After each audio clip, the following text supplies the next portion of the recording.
Hello दोस्तों। आज हम बात करेंगे स्टॉक मार्केट के बारे में। आपने अक्सर सुना होगा कि लोग स्टॉक मार्केट में पैसा इन्वेस्ट करके अर्निंग करते हैं, लेकिन असल में स्टॉक मार्केट होता क्या है? आइए इसको सिंपल शब्दों में समझते हैं। स्टॉक मार्केट क्या होता है? स्टॉक मार्केट एक ऐसी जगह है जहां कंपनी अपने शेयर यानी ऑनरशिप के छोटे छोटे पार्ट्स लोगों को बेचती है। अगर आप उस कंपनी के एक शेयर खरीदते हो, इसका मतलब आप उस कंपनी के एक छोटे से मालिक बन गए।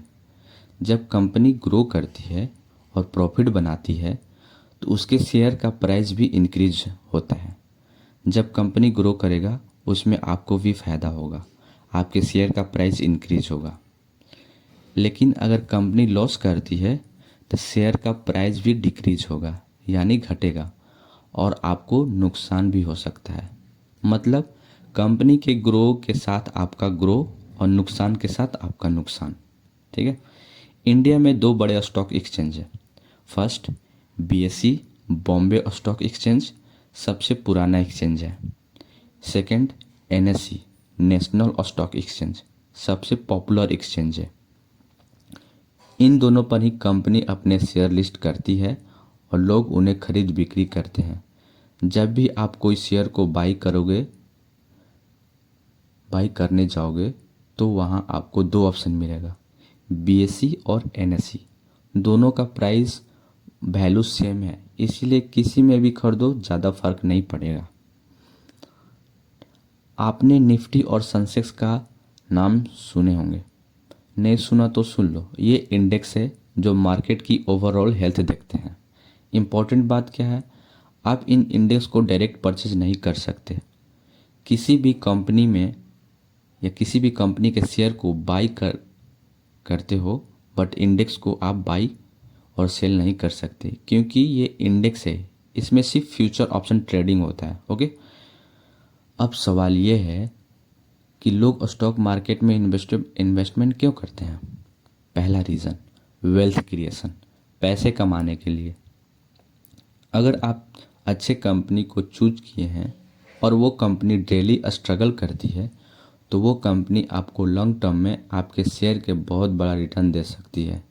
इसीलिए किसी भी कंपनी में इन्वेस्ट करने से पहले उस कंपनी का एनालिसिस करना बहुत ज़रूरी है। एग्जाम्पल से समझिए, एमआरएफ टायर्स 2002 में ये कंपनी का एक शेयर का वैल्यू 837 रुपीज़ था।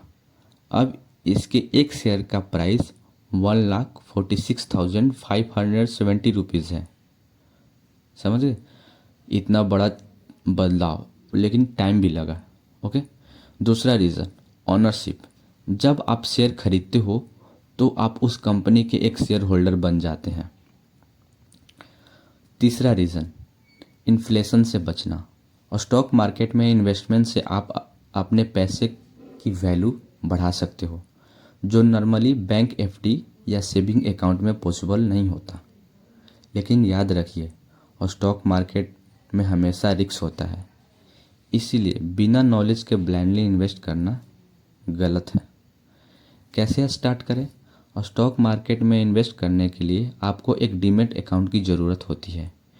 ये अकाउंट आप किसी ब्रोकर के थ्रू खोल सकते हैं, जैसे जीरोधा, अपस्टॉक, ग्रो या एंजल वन।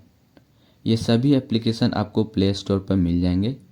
इनमें आप किसी एक में अपना डीमैट अकाउंट खोल सकते हैं। सबसे इजी और फ्रेंडली बिगिनर के लिए ग्रो एप्लीकेशंस। मैं किसी भी एप्लीकेशन को प्रमोशन नहीं कर रहा, आप जिसमें आपका दिल करे, मन करे, आप उसको इंस्टॉल करें, आप उसमें अपना डीमैट अकाउंट खोल सकते हैं।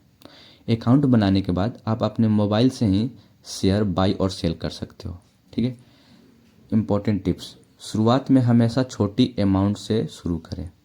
सिर्फ उन्हीं कंपनी में इन्वेस्ट करें जो स्ट्रॉन्ग और ट्रस्टेड है। सबसे इम्पोर्टेंट बात ध्यान से सुनिएगा, और स्टॉक मार्केट एक ऐसी जगह है जहां पेशेंस और नॉलेज से आप लॉन्ग टर्म में बहुत पैसा बना सकते हो। और एक बात बताना चाहूँगा, यहाँ अपने इमोशंस को दूर रखना है और पेशेंस और नॉलेज के से काम लेना है, तभी आप कुछ कर सकते हो। समझ में आ गई बात? होप मैंने अच्छे से समझाया। अगर आपके माइंड में कोई भी डाउट्स हो तो आप कमेंट ज़रूर कीजिएगा, मैं आपको एक्सप्लेन कर दूंगा।